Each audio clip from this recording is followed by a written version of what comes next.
Okay, அவை நான் இந்த வழியிலே அங்கே கர்த்தருடைய வார்த்தைக்கு நான் கடந்து சொல்லுவோம். திருப்பிக்குள்ள அங்கே மத்தேயு 17ஆம் அதிகாரம் 14ஆம் வசனத்திலிருந்து 20ஆம் வசனம் வரை நான் வாசிக்க போகிறோம். மத்தேயு 17ஆம் அதிகாரம் மத்தேயு 17ஆம் அதிகாரம் 14ஆம் வசனத்திலிருந்து 20ஆம் வசனம் வரை இந்த வழியிலே நான் வாசிக்கிற போது நாங்கள் யாவரும் அங்கே சேர்ந்து நாங்கள் கவனத்தை செலுத்துவோம். அவர்கள் ஜனங்களிடத்தில் வந்தபோது ஒரு மனுஷன் அவரிடத்திலே வந்து அவர் முன்பாக முழங்கால் படியிட்டு, ஆண்டவரே, என் மகனுக்கு இரங்கும், அவன் சந்திர ரோகியாய் கொடிய வேதனைப்படுகிறான், அடிக்கடி தீயிலும் அடிக்கடி ஜலத்திலும் விழுகிறான், அவனை உம்முடைய சீஷர்களிடத்தில் கொண்டு வந்தேன், அவனை சொஸ்தமாக்க அவர்களால் கூடாமற் போயிற்று என்றான். இயேசு பிரதி உத்தரமாக, விசுவாசம் இல்லாத மாறுபாடுள்ள சந்ததியே, எதுவரைக்கும் நான் உங்களோடு இருப்பேன், எதுவரைக்கும் உங்களிடத்தில் பொறுமையாயிருப்பேன், அவனை என்னிடத்தில் கொண்டு வாருங்கள் என்றார். இயேசு பிசாசை அதட்டினார், உடனே அது அவனை விட்டு புறப்பட்டது, அந்நேரமே அந்த இளைஞன் சொஸ்தமானான். அப்பொழுது சீஷர்கள் இயேசுவினிடத்தில் தனித்து வந்து, அதை துரத்திவிட எங்களால் ஏன் கூடாமற் போயிற்று என்று கேட்டார்கள். அதற்கு இயேசு, உங்கள் அவிசுவாசத்தினாலே தான். கடுகு விதையளவு விசுவாசம் உங்களுக்கு இருந்தால் நீங்கள் இந்த மலையை பார்த்து இவ்விடம் விட்டு அப்புறம் போ என்று சொல்ல அது அப்புறம் போ, உங்களால் கூடாத காரியம் ஒன்றுமிராது என்று மெய்யாகவே உங்களுக்கு சொல்லுகிறேன். ஆமென். அங்கே தேவன் சொல்லுற காரியம் தான், உங்களாலே கூடாத காரியம் ஒன்றுமிராது. ஆமென், ஹல்லேலூயா. இந்த காலை வேளையில் உங்களை பார்த்து சொல்ல விரும்புகிற காரியம், தேவன் அங்கே சீஷர்களை பார்த்து சொன்ன காரியம் தான், உங்களாலே கூடாத காரியம் ஒன்றுமிராது. ஆமென். இங்கே பக்கத்தில் இருக்க பார்த்து சொல்லுங்கள், உங்களாலே கூடாத காரியம் ஒன்றுமிராது. ரைட், பரவாயில்ல, சொல்லுங்க, உங்களாலே கூடாத காரியம் ஒன்றுமிராது. நீ யோசிக்கிறான், எது ஏன் இதெல்லாம் வேறால் இயலாது, என்ன இதெல்லாம் இந்த காரியம் எங்களுக்கு தானே தெரியும், வேற பெட்டி என்ன ஆனப்படியும் இதெல்லாம் வேறால இயலாது அப்படின்னு தான் நான் நினைக்கிறேன். என்ன எங்களுக்கு தெரியும், யார் என்ன ஏது எங்களுக்கு தெரியும். நீங்க இயேசு கிறிஸ்து சொல்றார், உங்களாலே கூடாத காரியம் ஒன்றுமிராது. இங்கே இயேசு கிறிஸ்து மெய்யாகவே உங்களுக்கு சொல்லுகிறேன்.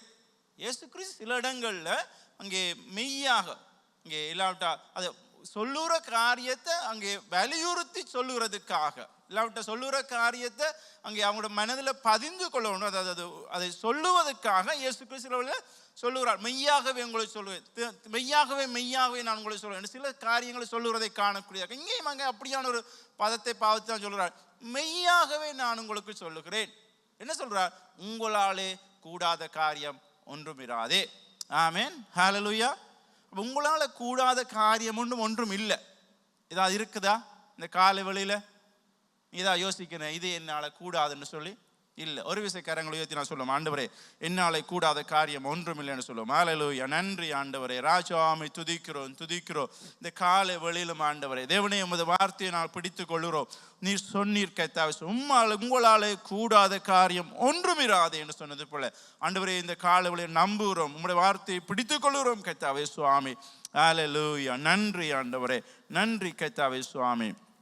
ஆமென், ஆமென். இந்த வழியில் அங்கே சொல்லுது, உங்களை அங்கே இயேசு கிறிஸ்து இடத்துல ஒரு தகப்பன் என்ன தன்னுடைய பிள்ளையை கொண்டு வருகிறான். அங்கே சீசர் இடத்துல வந்திருப்போது சீசரால் சொல்கிறாரு, அங்கே சீசரால் கூடாமல் போயிட்டு, அப்போ இயேசு கிறிஸ்து இங்கே அந்த 10ஆம் வசனம் அங்கே நீங்கள் வாசிங்கன்னு சொன்னால் அங்கே அவர் சீசர்களை பார்த்து சொல்லுகிறார், விசுவாசம் இல்லாத மாறுபாடுள்ள சந்ததியே. ஓகே, 17ஆம் வசனம், விசுவாசம் இல்லாத மாறுபாடான சந்ததியே சொல்லி அவர் சொல்றார், என்னிடத்தில் கொண்டு வாருங்கள் சொல்லி இயேசு கிறிஸ்து அங்கே பிசாசை துரத்துறதை காணக்கூடிய இருக்கிறது.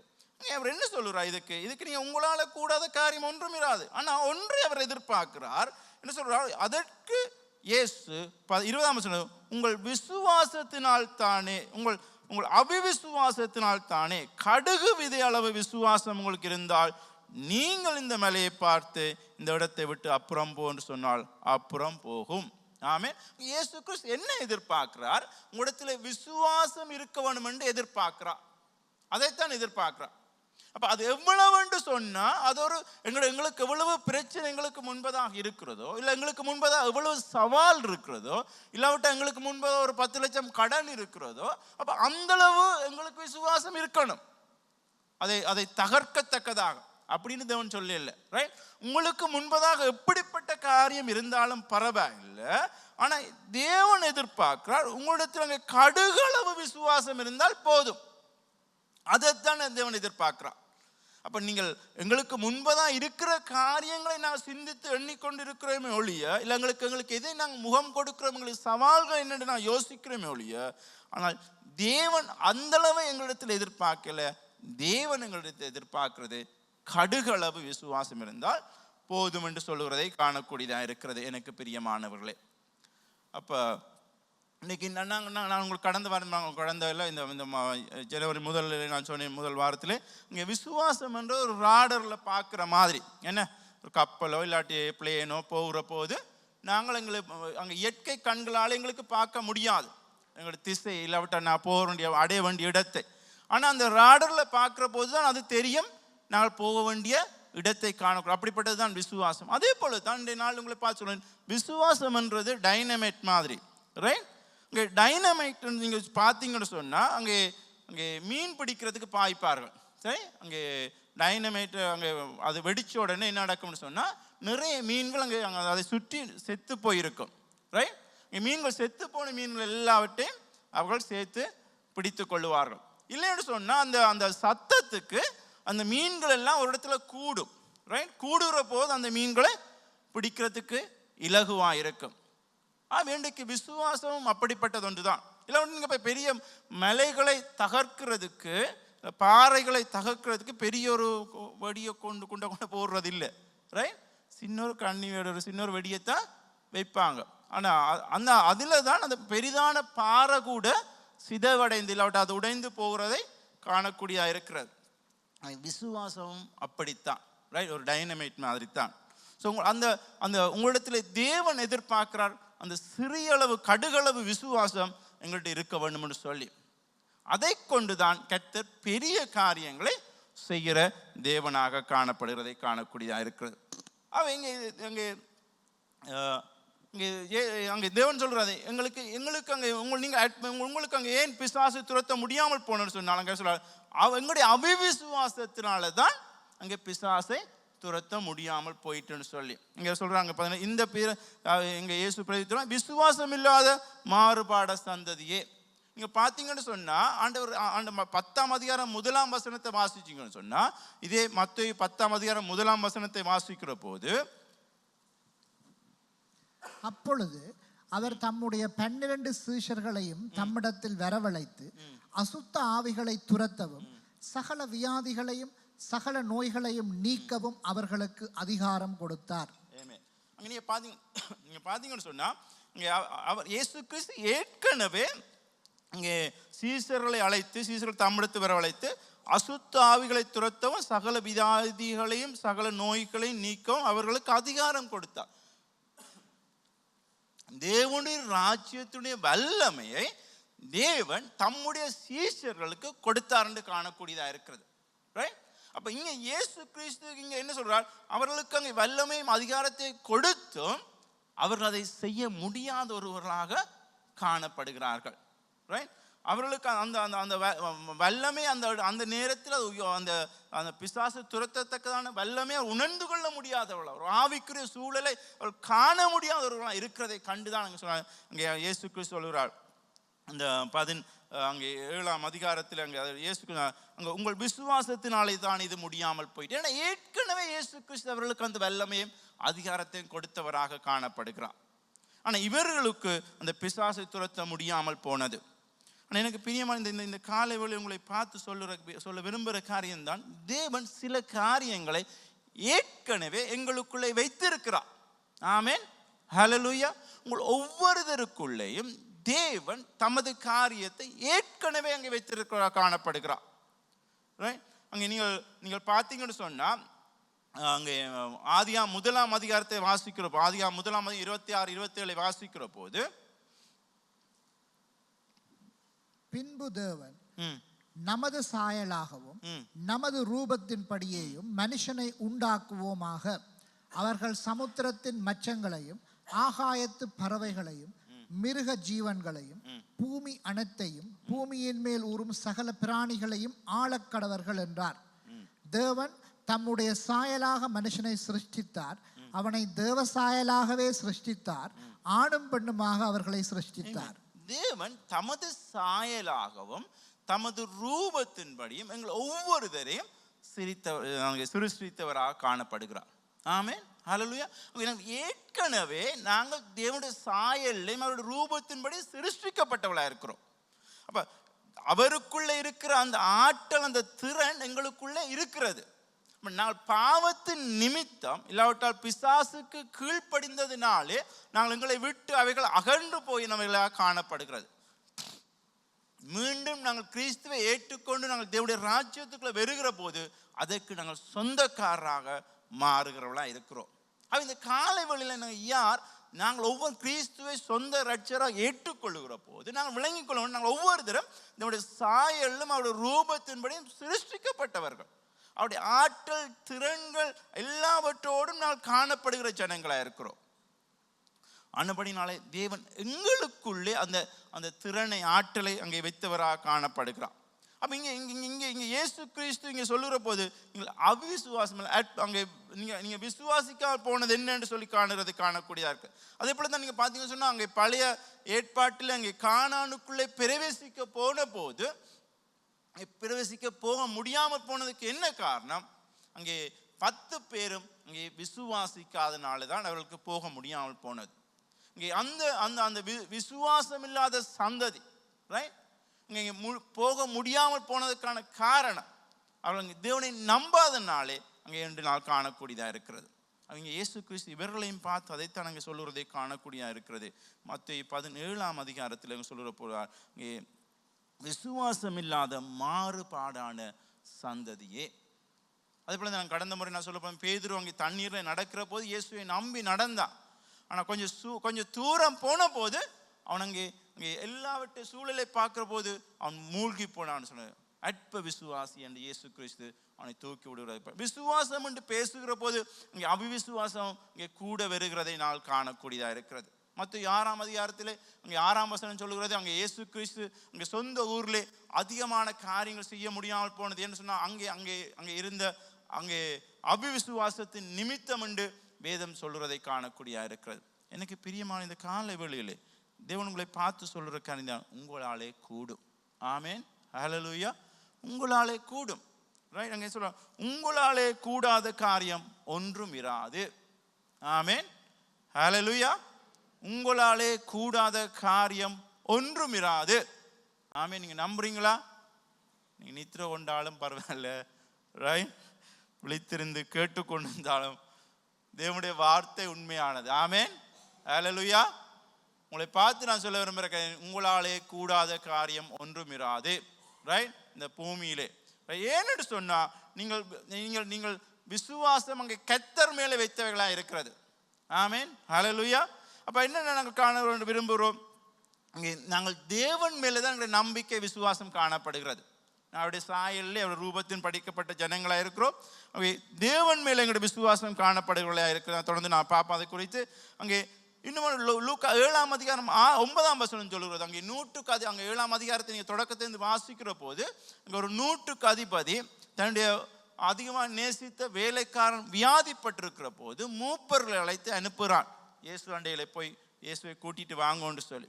அப்போ அவங்க இயேசு அண்டையில் போகிற போது இயேசுவும் அவர்களை கேட்டு அங்கே வருகிறதை காணக்கூடியதாக இருக்கிறது. அங்கே லூக்கா 7ஆம் அதிகாரம் நீங்கள் திருப்பி கொண்டீங்கன்னு சொன்னால் அங்கே வருகிற போது அவன் அங்கே இயேசு கிறிஸ்துவை கண்ட போது அங்கே அவனை இயேசுவை பார்த்து அங்கே இல்லாவிட்டு அங்கே தன்னுடைய நண்பர்களை அனுப்பி இயேசுவிடத்துக்கு ஒரு செய்தியை அனுப்பி விடுகிறான்.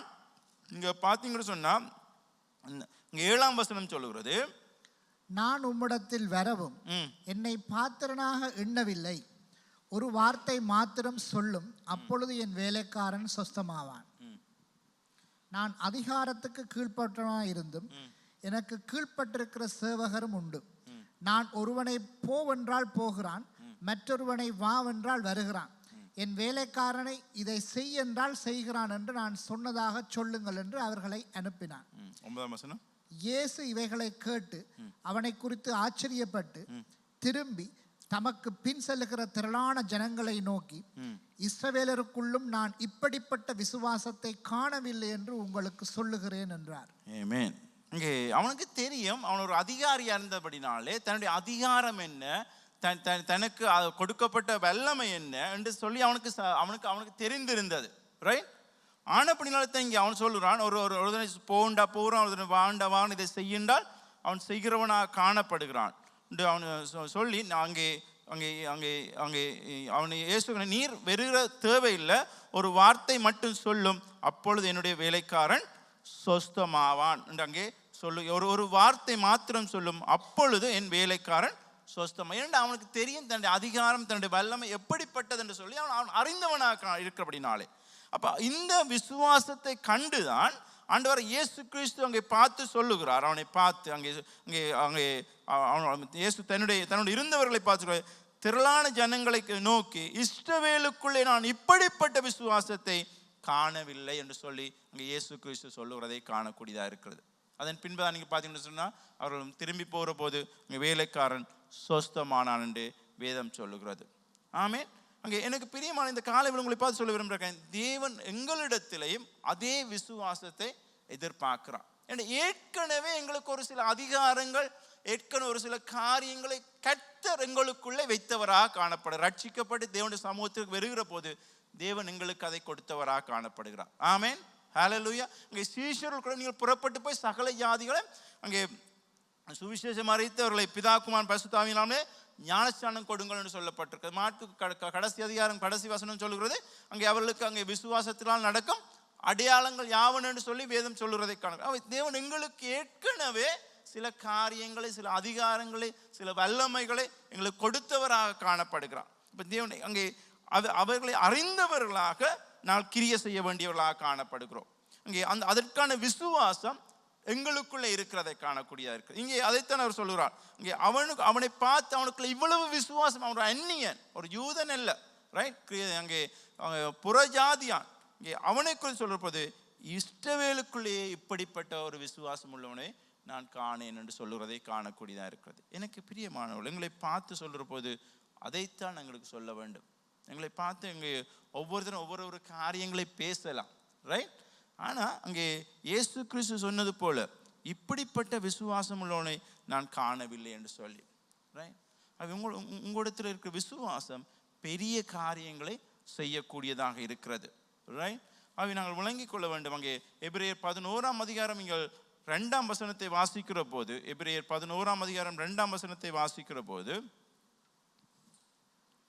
அதனாலே முன்னோர்கள் நற்சாட்சி பெற்றார்கள். நாங்கள் சொல்லுவது அதனாலே அங்கே முன்னோர்கள் விசுவாசமான நம்பப்படும் உறுதியும் காணப்படாத நிச்சயமாக இருக்கிறது. அதனாலே முன்னோர்கள் நற்சாட்சி பெற்றார்கள். அங்கே ஆபிரகாம், ஈசாக்கு, யாக்கோப், அங்கே முற்பிதாக்களை குறித்து சொல்கிறார். அதே போல் அங்கே சொல்கிறார், அங்கே அடுத்து ஆபேல், இங்கே காயினுடைய பலிகளை, அங்கே ஆபேலுடைய இங்கே பலியானது அங்கே ஏறெடுக்கப்பட்டதுன்னு சொல்லுகிறார். அதுக்கு பின்புதான் நீங்கள் பார்த்தீங்கன்னா ஏனோக்கை குறித்து சொல்லுகிற போது, ஏனோக்கு விசுவாசத்தினாலே மரணத்தை காணாமல் எடுத்துக்கொள்ளப்பட்டான்னு சொல்லி எபிரேயர் 11ஆம் அதிகாரத்தை தொடர்ந்து வாசிக்கிற போது, நோவாவை குறித்து சொல்லுகிற போது அங்கே அவன் தன் குடும்பத்தோடு அங்கே ரட்சித்து கொண்டான் என்று சொல்லி சொல்லுறதை காணக்கூடியது. அங்கே முற்பிதாக்களை குறித்து அங்கே அவர்கள் எப்படி விசுவாசத்திலே நடந்து கொண்டார்கள் என்று சொல்றதை காணக்கூடியது. தொடர்ந்து நீங்கள் 8ஆம் வசனத்திலிருந்து 12ஆம் வசனத்தை வாசிக்கிறது, 8லிருந்து 12 வாசிக்கிறது. ஆபிரகாம் சாராளை குறித்து சொல்லுகிறது. அங்கே வாசிப்போம் இந்த வழியிலே. விசுவாசத்தினாலே ஆபிரகாம் தான் சுதந்திரமாக பெறப்போகிற இடத்திற்கு போகும்படி அழைக்கப்பட்ட போது கீழ்ப்படிந்து தான் போகும் இடம் இன்னதென்று அறியாமல் புறப்பட்டு போனான். விசுவாசத்தினாலே அவன் வாக்குத்தத்தம் பண்ணப்பட்ட தேசத்திலே பரதேசியை போல சஞ்சரித்து அந்த வாக்குத்தத்தத்துக்கு உடன் சுதந்திரராகிய ஈசாக்கோடும் யாக்கோவோடும் கூடாரங்களிலே குடியிருந்தான். ஏனெனில் தேவன் தாமே கட்டி உண்டாக்கின அஸ்திபாரங்கள் உள்ள நகரத்துக்கு அவன் காத்திருந்தான். விசுவாசத்தினாலே சாராளும் வாக்குத்தத்தம் பண்ணினவர் உண்மை உள்ளவர் என்று எண்ணி கற்பந்தரிக்க பலனடைந்து வயது சென்றவளாயிருந்தும் பிள்ளை பெற்றாள். ஆனபடியால் சரீரம் செத்தவன் என்று எண்ணத்தகும் ஒருவனாலே வானத்தில் உள்ள பெருக்கமான நட்சத்திரங்களைப் போலவும் கடற்கரையில் உள்ள எண்ணிறைந்த மணலைப் போலவும் மிகுந்த ஜனங்கள் பிறந்தார்கள். ஆமென். இங்கே ஆபிரகாமை குறித்து சாராளை குறித்து சொல்லுறதை நான் காணக்கூடியா இருக்கு. இங்கே தேவன் அவர்களை வாக்குத்தத்தம் பண்ணியிருந்தார். ஆனா அங்க சொல்லுறது அவர்கள் வயது சென்றவர்களாக இருந்தார்கள். ஆனா அவன் அங்கே கீழ்ப்படிந்து கர்த்தருடைய வாக்குத்தத்தத்தை அவன் அங்கே பிடித்து கொண்டு அவன் அங்கே தேவனுக்கு பின்பு நடந்தவனாக காணப்படான். போற இடம் என்னன்னு தெரியாது, அங்கே எங்க போறோம்னு தெரியாது. ஆனாலும் அவன் அங்கே கீழ்ப்படிஞ்சு இங்கே கர்த்தருக்கு கீழ்ப்படிந்து போகிறதை காணக்கூடியதா இருக்கு. அப்படி போன போது கர்த்தர் அவனை ஆசீர்வதித்தார் என்று நாங்கள் காண்கிறோம். ஆனால் அங்கே சாராளை குறித்து சொல்ற போது அங்கே விசுவாசத்தினால சாராள் வாக்குத்தத்தம் பண்ண உண்மை உள்ளவன் எண்ணி அவளுக்கு அங்கே கற்பந்தரிக்க பலனும் இல்லை, வயதும் சென்றவர்களாக இருக்கிறார்கள். என்ன அதாவது என்னத்தை காண்பிக்கிறது? இயற்கையான சில காரியங்கள் எங்களிடத்திலே காணப்படுகிறவைகள், இங்கே நாங்கள் நம்ப முடியாத காரியங்கள், ஏற்க முடியாத காரியங்கள் சிலது இருக்கிறது. ரைட்? அங்கே நாங்கள் எங்களுக்கு சில வழியில் எங்களுக்கு போகிற இடம் என்னென்னு தெரியாமல் நாங்கள் ஒரு நாளும் வலிக்கிட்டு போகிறது இல்லை. ரைட்? என்ன அடைய ஒரு யாரை சொல்லிட்டான்னு சொல்லி போகிறது இல்லை, எதுவாக இருந்தாலும். அப்படியான சூழலைத்தான் இங்கே காண்பிக்கிறது. எங்கே போகிறோன்னு தெரியல, ஆனால் சொன்னார் கடவுள்னு போகிறாங்க. வயது சேர்ந்தவர்களாக இருக்கிறார்கள். அங்கே அதே போல் அங்கே அவர்களுக்கு அதுக்கான எந்தவித சாத்தியக்கூறுகளும் இல்லை. ஆனாலும் அங்கே இயற்கைக்கே பார்க்குற போது ஒரு ஒரு ஒரு இந்த நன்மையான எதிர்பார்ப்பான காரியங்கள் எதுவும் காணப்படவில்லை. சில பேர் நாங்களும் அப்படி யோசிக்கிறோம் தானே, என்ன சாதாரண சூழலை பார்க்குற போது அதுக்கு எந்தவித சாத்தியமான காரியங்கள் எதுவும் எங்களுக்கு காணப்படுகிறது இல்லை. நாங்கள் கடந்து போகிற காரியங்களை பார்த்தா அதுக்கான எந்தவித சாத்தியமும் இல்லை.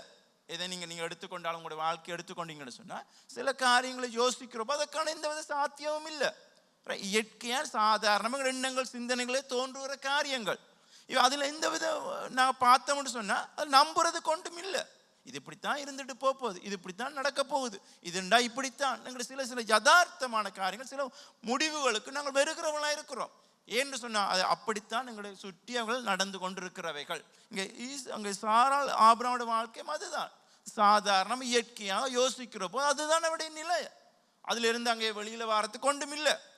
ரைட்? இப்போ நாங்களும் அப்படித்தானே சிந்திக்கிறோம் சில காரியங்கள், அதுதான் இங்கேயும் காண்கிறோம். அது சாதாரணமான ஒரு இருக்கிற சம்பவம் இல்லை. ஆனாலும் ரைட், அப்படியான நிலைமைகள் காணப்பட்டாலும், அப்படியான சூழல்கள் இருந்தாலும், ரைட், இப்படியானவைகளாக இருந்தாலும், ஆனால் அதுக்கு மேலால என்ன சொல்றது? அங்கே விசுவாசத்தினாலே சாராள் வாக்குத்தத்தம் பண்ணினவர் உண்மை உள்ளவர் என்று எண்ணினாள். ஆமென். ஹல்லேலூயா, ஹல்லேலூயா. அதுதான் உண்மை. யதார்த்தம் என்றது இருக்கிறது எல்லாருடைய வாழ்க்கையிலே. அதுக்கு மேலாக வேதம் சொல்றது அங்கே வாக்குத்தத்தம் பண்ணின உண்மை உண்டு. அந்த விசுவாசத்தை தான் அங்கே காண்கிறோம். ஆமென். ஆபிரகாமை கர்த்தர் அங்கே அங்கே அங்கே என்ன அழைத்த போது, ஆனால் அந்த தேவனை நம்பித்தான் போனா. மற்றது தனக்கு எவ்வளவு இருக்கு, என்ன இருக்குது, எங்கே போறோன்னு சொல்லி யோசிச்சு கொண்டு போக இல்லை. ரைட்? உங்களை பார்த்து நான் சொல்ல விரும்புகிற காரியம் தான் அந்த அந்த அந்த அந்த விசுவாசத்தை கர்த்தர் எங்களிடத்திலே நம்புகிற எதிர்பார்க்கிறான். ஆமீன். உங்களுடைய சூழல், உங்களுடைய பின்னாடி உங்களுடைய காரியங்களை பார்க்கிற போது சரி அதுக்கான எந்தவித சாத்தியக்கூறுகளும் இல்லாமல் இருக்கலாம். அப்படித்தானே? அதுக்கான எந்தவித சாத்தியக்கூறும் இல்லை. ஆனால் அங்கே வேதம் சொல்லுது, அவன் கர்த்தரை நம்பினான். அழைத்தவர் தேவன். ஆமீன். அவருடைய வார்த்தையை பின்பற்றினான், அவரை பின்தொடர்ந்து போனான். ரைட்? அங்கே சாராளும் அங்கே தேவன் உண்மை உள்ளவர் என்று நம்பினான். கர்த்தர் காரியங்களை வாய்க்க பண்ணினார். ஆமேன். ஹல்லேலூயா. கர்த்தர் காரியங்களை வாய்க்க பண்ண போதுமானவரா? ஆமேன். ஹல்லேலூயா. நம்புறீங்க இந்த காலையில் தேவன் கர்த்தர் செய்வார்னு சொல்லி? ஆமேன். உங்களை பார்த்து நான் சொல்ல விரும்புகிற காரியம்தான், சூழல்கள், நிலைமைகள், யதார்த்தங்கள் ஒன்று இருக்கிறது. ரைட்? நாங்கள் அதை மறுக்க முடியாது, அதை ஒன்றும் செய்யவும் முடியாது. ஆனால் அவைகளுக்கு மேலால கர்த்தரும் கிரியை செய்கிற தேவன். ஆமேன். ஹல்லேலூயா. இந்த காலையில் உங்களை பார்த்து சொல்ல விரும்புகிற காரியம், தேவன் பெரியவராக இருக்கிறார். ஆமேன். ஹல்லேலூயா. அவர் உண்மை உள்ள தேவனாக இருக்கிறார். அவர் வாக்குத்தத்தம் பண்ணினார், அது மாறாத தேவனாக இருக்கிறதை காணக்கூடிய இருக்கிறது. ஆமேன். ரைட். அவை நான் உங்களை பார்த்து சொல்ல விரும்புகிற காரியம் அதுதான். அவை தேவன் அங்கே அங்கே எல்லாவற்றுக்கு மேலாக கிரியை செய்ய போதுமான தேவனாக இருக்கிறார். இந்த காலை வழி அங்கே இது ஒரு யதார்த்தத்தை நாங்கள் காணக்கூடியதாக இருக்கிறது. ஆகவே அங்கே சங்கீதம் 22:4 சொல்லுவது, நீங்க வாசிச்சீங்கன்னு சொன்னா சங்கீதம் 22:4, எங்கள் பிதாக்கள் உம்மிடத்தில் நம்பிக்கை வைத்தார்கள், நம்பின அவர்களை நீர் விடுவித்தீர். ஆமென். இங்கே உங்களுடைய பிதாக்கள் அவர்களை நம்பினார்கள், நம்பினவர்களை நீர் விடுவித்தீர். அவன் இந்த காலவெளியில் நாங்கள் விளங்கிக் கொள்ள வேண்டும். இது இந்த 11ஆம் அதிகாரத்தை தொடர்ந்து நீங்கள் வாசித்தீங்கன்னு சொன்னால் இங்கே விசுவாசத்தினால் ஒவ்வொருத்தரையும் கொடுத்து தொடர்ந்து பேசி கொண்டு போகிற ஒரு அதிகாரமாக இருக்கிறது. தேவன் அவர்களுடைய நம்பிக்கையை வீண் போக விடவில்லை. ரைட், அவர்கள் விடுதலையாக்கி கடைசி பரியந்தம் அந்த பிரயாணத்திலே கூட இருந்து அவர் வழி நடத்தின தேவனாக காணப்பட்டார். அவை ஒன்று நாங்கள் விளங்கிக் கொள்ள வேண்டும். இப்போ அதே தேவன் தான் இன்றைக்கும் எங்கள் மத்தியிலே கிரியை செய்கிற தேவனாக இருக்கிறார். ஆமென், ஹல்லேலூயா. அது புதுசாக யாராவது வேறு தேவன் வந்திருக்கிறாரா? இல்லை. ஏன்னா அதே தேவன் தான் இன்றைக்கும் எங்களுடைய வாழ்க்கையில கிரியை செய்கிற தேவனாக காணப்படுகிறார். அவை நாங்கள் சொல்லுவோம், அன்றைக்கு தேவன் அங்கே அவர்கள் மத்தியிலே கிரியை செய்தார்னு சொன்னால் நிச்சயம் இன்றைக்கும் எங்கள் மத்தியிலே கிரியை செய்ய போதுமானவராக இருக்கிறார். ஆமென். அன்றைக்கு தேவன் அவருடைய வாழ்க்கையில் அற்புதங்களை செய்ய முடியுமா இருந்ததுன்னு சொன்னால், அன்றைக்கு கர்த்தர் கிரியை செய்வார்னு சொன்னால் இன்றைக்கும் அதை செய்ய முடியும். ஆமென். ஆனால் தான் அங்கே எபிரேயர் எழுதுகிற போது அங்கே 12ஆம் அதிகாரம் 2ஆம் வசனம் அங்கே என்னென்னு சொல்லுகிறோன்னு சொன்னால், நீங்கள் வாசிக்கிற போது முன்னோர்கள் இங்கே அதனாலே முன்னோர்கள் நற்சாட்சி பெற்றார்கள். விசுவாசம் என்பது நம்பப்படும் உறுதியும் காணப்படாத நிச்சயமாக இருக்கிறது. அதனாலே முன்னோர்கள் நற்சாட்சி பெற்றார்கள். ரைட், எங்களுக்கு கேட்கறதுக்கு நல்லா இருக்குது கதைகள், ஸ்டோரிகள். என்ன சில காரியங்கள், சில நபருடைய வாழ்க்கை கதைகளை கேட்கிற போதும் எங்களுக்கு ஆர்வமாக இருக்குது. சில நாங்கள் ஆண்டு பார்க்குற சந்தர்ப்பங்களும் இருக்கிறது. ஆனால் அது எங்களுடைய வாழ்க்கை வருகிற போது கொஞ்சம் கஷ்டம்தான், பக்குண்டு அடிக்கும். என்ன மற்றவண்ட கதையை கேட்டு நாங்கள் சந்தோஷப்படுவோம், சிலவங்களை ஆச்சரியப்படுவோம். அப்படி கர்த்தர் கிரியை செய்திருக்கிறார், உண்மை நாங்கள் ஏற்றுக்கொள்கிறோம், கர்த்தருக்கு சோஸ்திரம், பிரைஸ் லார்ட்னு சொல்லி நாங்களும் கைதட்டி குத்தி என்ன குதூகலித்து துள்ளி பாஞ்செல்லாம் செய்வோம். வரலாறுகளில் நடந்ததை நாங்கள் நம்புகிறோம், எங்களோட இருக்கிறவர்களுடைய வாழ்க்கையில் நடந்ததை நாங்கள் ஏற்றுக்கொள்கிறோம். ஆனால் அதே காரியம் என்னுடைய வாழ்க்கையில் நடக்குமான்னு சொன்னால் எங்களுக்கு கொஞ்சம் கேள்விக்குறியா. அதே காரியம் என்னுடைய வாழ்க்கையில் ஏற்றுக்கொள்கிறேன்னா கொஞ்சம் சிக்கலான காரியம். அப்போ உங்களை பார்த்து நான் சொல்ல விரும்புகிற காரியம், அதே தேவன் தான் இன்றைக்கும் எங்களோடு இருக்கிறார். ஆமென், ஹல்லேலூயா. அன்றைக்கு செங்கடலை பிறந்தவன் சொன்னால் அதே தேவன் தான் இன்றைக்கும் இருக்கிறார். அன்றைக்கு லாசரு உயிரோடு எழுப்பினான்னு சொன்னால் அதே தேவன் தான் எங்களோடும் இருக்கிறார். இங்கே இந்த சீஷர்களை பார்த்து அங்கே சொல்கிறாங்க, உங்களால் கூடாத காரியம் ஒன்றும் இராதுன்னு சொன்ன தேவன் தான் இன்றைக்கு எங்களை பார்த்தும் சொல்லுகிறவராக இருக்கிறார். ஆமென். அப்போ எங்களுக்கு புதுசாக ஒரு காரியம் உண்டும் இல்லை, புதிதான ஒரு தேவன் உண்டு எங்களுக்கு இல்லை. எங்களுக்கு ஒரு கூட்ட தேவர்கள் இருந்தால் பரவாயில்ல, ஒரு தடவை சொல்லிட்டார் அவரை நாங்கள் பின்பற்றையில், இன்னொருத்தர் சொல்லிட்டாருன்னு சொல்லி யாராவது மாறிச்சாரி நாங்கள் எடுத்துக்கொள்ளலாம். அப்படி என்று இல்லை. ஆமென். எங்களுக்கு ஒரே ஒரு தேவன். ஆமென். அவர் தான் வானத்தையும் பூமியையும் படைத்த தேவன்.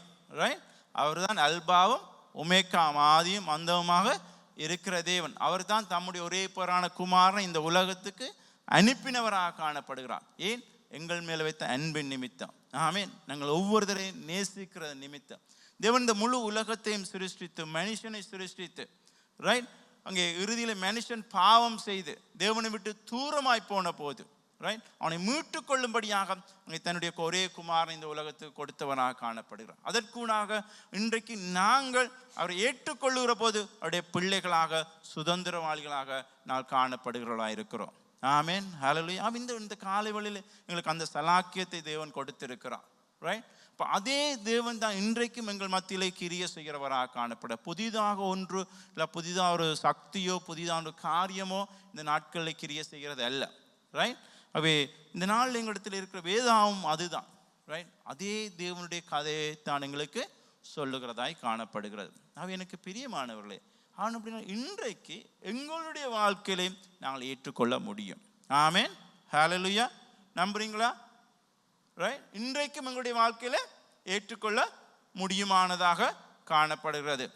ஆமென். நீங்கள் நம்புங்க இந்த காலம். அப்போ இப்போ உங்களை பக்கத்தில் இருக்க பார்த்து சொல்லுங்க, உங்களாலே கூடாத காரியம் ஒன்றும் இராது. ஆமென். பக்கத்தில் இருந்து பார்த்து சொல்லுங்க, பரவாயில்ல. ரைட், உங்களாலே கூடாத காரியம் ஒன்றும் இராது. ரைட், அப்போ ஏன்? அதே தேவன் தான் எங்கள் மத்தியிலே கிரியை செய்கிற தேவனாக இருக்கிறார்.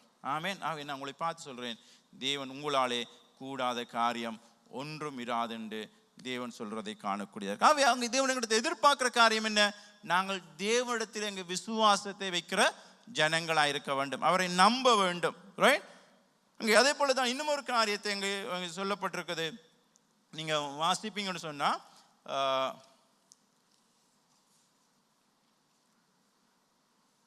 யோவான் 15:4-5 வாசிக்கிற போது,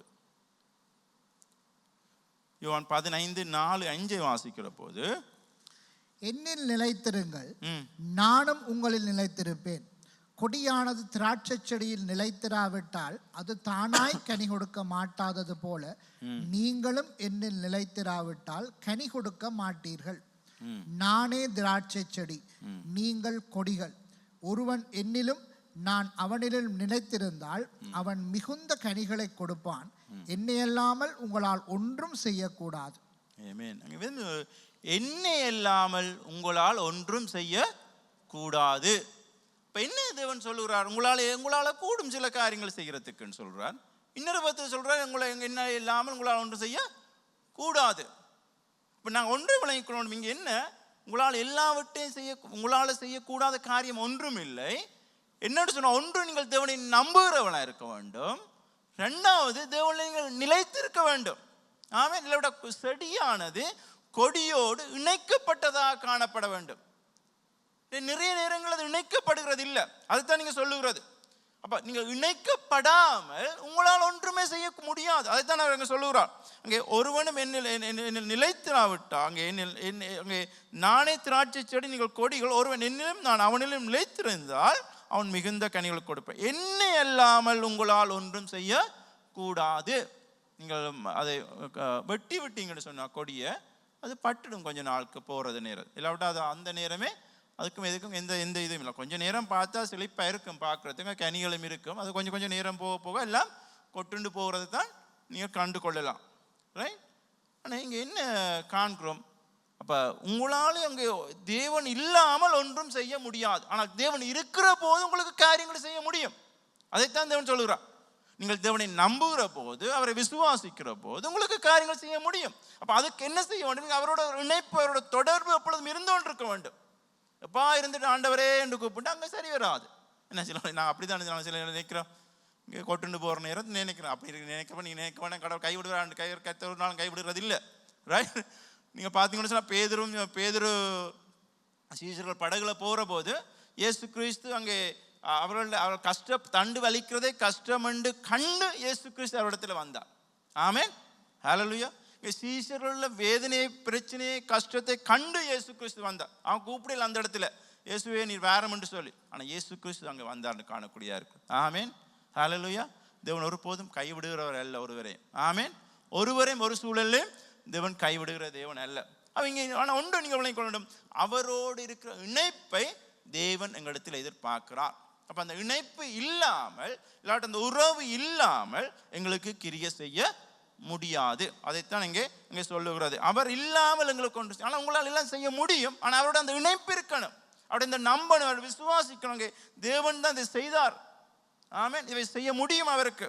இப்போ எங்களுக்குள்ள இருக்கிறவர் இன்னார் என்று சொல்லி, ரைட்? இல்லை அவரால் கூடும் என்று சொல்லி, எங்களால் இல்லை. இப்போ நாங்கள் இல்லை உங்களால் கூடும்னு சொன்னால் உங்களுக்கு நான் சொன்னது போல் உங்களால் செய்யக்கூடாத காரியம் ஒன்றும் இல்லை. ஒரு 5 கிலோ கேரியத்தை தூக்கலாம், ஒரு 10 கிலோ கேரியத்தை தூக்கலாம். என்ன சில காரியங்கள் உள்ள செய்யலாம். எங்களால் மனுஷ சுபாவத்தில், மனுஷ சாயலில் செய்யக்கூடிய அளவுகள் எங்களுக்கு இருக்கிறது. என்ன செய்யக்கூடிய காரியங்கள் எங்களுக்கு இருக்கிறது. ரைட்? அதை நாங்கள் விளங்கிக் கொள்ள வேண்டும். ஆனால் அதுக்கு அங்கால எப்படி? அது தேவனால தான் ஆகுமாயிருக்கிறது. ஆமென், ஹல்லேலூயா. அதுக்குத்தான் அவர் சொல்கிறார். அப்படி அவருடைய இணைப்பு, அவருடைய நம்பிக்கை இருக்கிற போது அவர் எங்களுக்குள்ளே கிரியை செய்கிற தேவனாக காணப்படுகிறார். ஆமென், ஹல்லேலூயா. அவங்களை பார்த்து தேவன் உங்களால் கூடாத காரியம் ஒன்றும் இல்லைன்னு சொல்லுகிற போது, நாங்கள் தேவனுக்குள்ளே இருக்கிற போது, ரைட்? தேவனுடைய சாயலில் படைத்த அந்த அந்த அந்த அந்த அவருடைய சாயலில் அங்கே சிருஷ்டிகளான அந்த நம்பி எங்களை ஏற்றுக்கொள்ளுகிற போது, அவருக்குள்ளே வாழுகிற போது எங்களுக்கு கூடுமா இருக்கிறதை காணக்கூடியதாக இருக்கிறது. ஆமென், ஹல்லேலூயா. இப்போ அவருடைய பிள்ளைகளுக்கு இயலுமாக இருக்கிறது. ஆமென். நாங்கள் எல்லாரும் தேவனுடைய பிள்ளைகளாக இருக்கிறோம். ஆமென், ஹல்லேலூயா. எல்லாரும் அவருடைய பிள்ளைகளாக இருக்கிறோம். எங்களுக்கு சிலது கஷ்டம்தான். ஏன்னா நான் நினைக்கிறோம் இவைகள் இயலாது, எப்படி என்ன ஏதுன்னு சொல்லி. ஆனால் அவருடைய பிள்ளைகளுக்கு முடியும். ஆமென், ஹல்லேலூயா. உங்களை ஒவ்வொருத்தருடைய வாழ்க்கையில நான் பார்த்து சொல்ல விரும்புகிற காரியம் அதுதான். அப்போ இங்கே நான் பார்க்குறோம், அவருடைய இணைப்பு இருக்கிற அவருடைய நம்புகிற போது எங்களுக்கு கூடுமா இருக்கிறது. ரைட். நீங்கள் மற்ற 7ஆம் அதிகாரம் 21 23 வரை வாசிச்சிங்கன்னு சொன்னால் ஆண்டவர் இயேசு கிறிஸ்து இப்படி சொல்கிறார். மற்ற 7 21 23 வரை வாசிக்கிற போது, பரலோகத்தில் இருக்கிற என் பிதாவின் சித்தத்தின்படி செய்கிறவனே பரலோக ராஜ்யத்தில் பிரவேசிப்பானே அல்லாமல் என்னை நோக்கி கர்த்தாவே கர்த்தாவே என்று சொல்லுகிறவன் அதில் பிரவேசிப்பதில்லை. அந்நாளில் அநேகர் என்னை நோக்கி கர்த்தாவே கர்த்தாவே உமது நாமத்தினாலே தீர்க்க தரிசனம் உரைத்தோம் அல்லவா, உமது நாமத்தினாலே பிசாசுகளை துரத்தினோம் அல்லவா, உமது நாமத்தினாலே அநேக அற்புதங்களை செய்தோம் அல்லவா என்பார்கள். அப்பொழுது நான் ஒரு காலம் உங்களை அறியவில்லை, அக்கிரம செய்கைக்காரரே என்னை விட்டு அகன்று போங்கள் என்று அவர்களுக்கு சொல்லுவேன். இது கொஞ்சம் கடினமான சொல்லித்தான் என்ன. இவ்வளவும் செய்த அப்புறம் கடைசி இயேசு கிறிஸ்து பார்த்தீங்கன்னா அக்கிரமக்காரர் என்னை விட்டு விலகி போங்கன்னு சொல்றதை காணக்கூடியா இருக்குது. ரைட். ஆனால் எனக்கு அப்போ என்ன இங்கே ஒன்று சொல்கிறார், அற்புதம் செய்வேன்னு சொல்கிறார், ஒரு பக்கம் சொல்கிறார் இங்கே உங்களை நான் அறியேன்னு சொல்கிறார். எனக்கு பிரியமானவர்களே, இன்றைக்கு சில வழியில் காலம் போகிற நேரத்தில் என்ன நடக்குதுன்னு சொன்னால், உறவு இல்லாமல் சில காரியங்கள் செய்கிற காரியங்கள் இருக்கிறது. ரைட். தேவனோடு உள்ள உறவு இருக்காது, ஆனால் இவைகள் நடைபெறும். ரைட். அதை நாங்கள் தெளிவாக விளங்கி கொள்ள வேண்டும். அப்படிப்பட்டவர்களை பார்த்து தான் தேவன் சொல்றார், உங்களை நான் அறியேன் என்று சொல்லி. தமது பிள்ளைகளை பார்த்து சொல்லல அவர் அறியேன் என்று சொல்லி. ரைட். இல்லை, அவரை நம்பி அவரை விசுவாசித்து அவரை பின்பற்றுகிற ஜனங்களை பார்த்து அவர் சொல்லல. ரைட். ஆனால் அவரோடு உறவு இல்லாமல் இருக்கிற ஜனங்கள், இல்லை அவரோடு எந்தவித சம்பந்தமும் இல்லாமல் காரியங்கள் செய்கிற ஜனங்கள் இருக்கிறார்கள். ஆரம்பத்தில் எல்லாம் நல்லா தான் இருந்தது. ரைட். ஆரம்பத்தில் காரியங்கள் ஒழுங்காக தான் போய்கொண்டிருந்தது. ஆனால் காலப்போக்கில் என்ன நடக்கிறது, தேவனுக்கும் இவர்களுக்கும் எந்தவித சம்பந்தமே இல்லாமல் காரியங்கள் நடைபெறுகிற போது தேவன் சொல்லுகிறார், அக்கிரமக்காரர்கள் உங்களை நான் அறியேன் என்று சொல்லுகிறது தான் நான் இங்கே காணக்கூடியதாக இருக்கிறது. அவை யார் இங்கே பிதாவுடைய சித்தத்தை செய்கிறவன், அதை தான் நாங்கள் தெளிவாக சொல்லுறது. இங்கே மற்ற 7ஆம் அதிகாரத்தில் நாங்கள் பார்க்குற போது அங்கே வேதம் சொல்றது, பிதாவுடைய சித்தத்தை செய்கிறவனே என்ன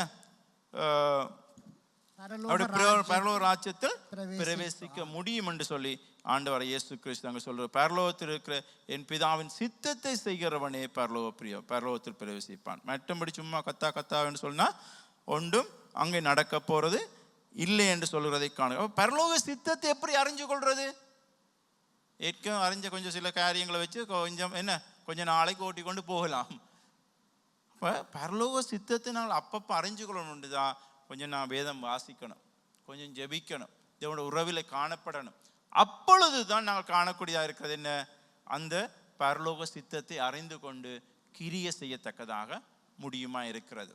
இப்போ தேவன் அப்படி நாங்கள் பரலோக சித்தத்தை அறிந்து நாங்கள் கிரிய செய்கிற போது எங்களை பார்த்து தேவன் சொல்ல மாட்டார் உன்னை நான் அறியேன்னு சொல்லி. இல்லை எங்களை பார்த்து தேவன் சொன்னார் அக்கிரமக்காரரே என்னை விட்டு விலகி போங்கன்னு சொல்ல மாட்டார். அப்போ நான் நினைக்கிறேன் லைஃப் சென்டர் இந்த சபையை பார்த்து தேவன் சொல்ல போகிறது இல்லை அக்கிரமக்காரர் என்னை விட்டு விலகி போங்கள்னு சொல்லி. ரைட். அப்படித்தானே? இல்லாவிட்ட அவர் பார்த்தவங்களை சொல்ல போறோம், நான் அறியேன்னு சொல்ல போறதில்லை. ஏன்? நாங்கள் அவருடைய சித்தத்தை அறிந்தவர்களாக காணப்படுகிறோம். ஆமென். ஒவ்வொரு தரம் தேவன் சித்தம் என்னதென்று அறிந்திருக்கிறதுனால எங்களுக்கு தெரியும். அப்போ நாங்கள் அவரை நம்புகிறதுனாலே அவருடைய இருக்கிற உறவினாலே நாங்கள் காரியங்களை செய்கிறவர்கள். அப்படிப்பட்டவர்களை பார்த்து தான் தேவன் சொல்லுகிறார், உங்களாலே கூடாத காரியம் ஒன்றுமிராதே. ஆமென். ஹல்லேலூயா. இந்த காரியம் உங்களை பார்த்து நான் சொல்ல விரும்புகிற காரியம், உங்கள் ஒவ்வொருத்தனையும் தேவன் தம்முடைய கருவியாக, ரைட், இல்லாட்டி தம்முடைய பாத்திரமாக பாவிக்க விரும்புகிறார். ஆமென். ஹல்லேலூயா. அவரை விட்டு தூரமாக இருந்து கிரியை செய்ய முடியாது. அவருடைய பாத்திரமாக அவருடைய கருவியாக அவர் பாவிக்க விரும்புகிற தேவன் உங்கள் ஒவ்வொருத்தரையும். ரைட். அப்போ அவருடைய ராஜ்யத்தை அங்கே எல்லா இடத்தையும் கொண்டு செல்லத்தக்கதாக, ரைட், அவருடைய செய்தியை பரப்பத்தக்கதாக, ரைட், இல்லாவிட்டு அங்கே பிசாசுடைய கட்டுகள் இருக்கிறவர்களை, அதிகாரத்தில் இருக்கிறவர்களை விடுதலையாக்கத்தக்கதாக தேவன் உங்களை ஒரு கருவியாக ஒரு பாத்திரமாக பாவிக்க விரும்புகிற தேவனாக இருக்கிறார். அதில் எந்தவித சந்தேகமும் இல்லை.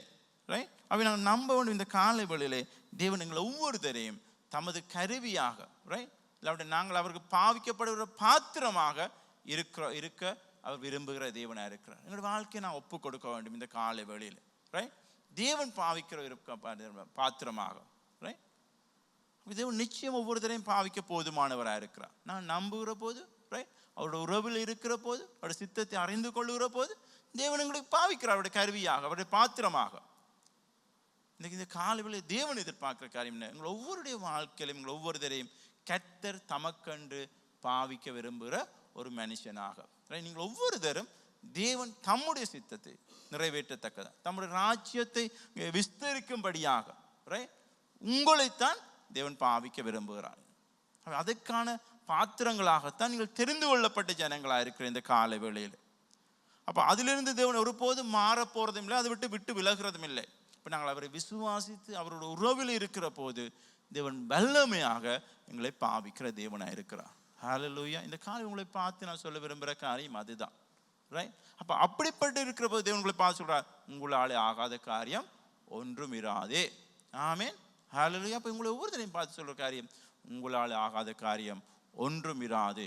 ஏன்னு சொன்னால் தேவன் விரும்புகிறார் உங்களை தமது பிரதிநிதியாக, தமது கருவியாக, தமது பாத்திரமாக பாவிக்க விரும்புகிற தேவனாக இருக்கிறதுனாலே உங்களை அறியேன் என்று சொல்ல போகிறதில்லை, நீங்கள் அக்கிரமக்காரர் என்று சொல்ல போகிறதில்லை. தேவன் சொன்னான், என்னுடைய பிள்ளைகளை நல்லது உண்மையும் உத்தமமுள்ள ஊழியக்காரனை இந்த சந்தோஷத்தில் பிரவேசி அப்படின்ட்டு தான் தேவன் சொல்ல பார்க்குறவராக இருக்கிறார்.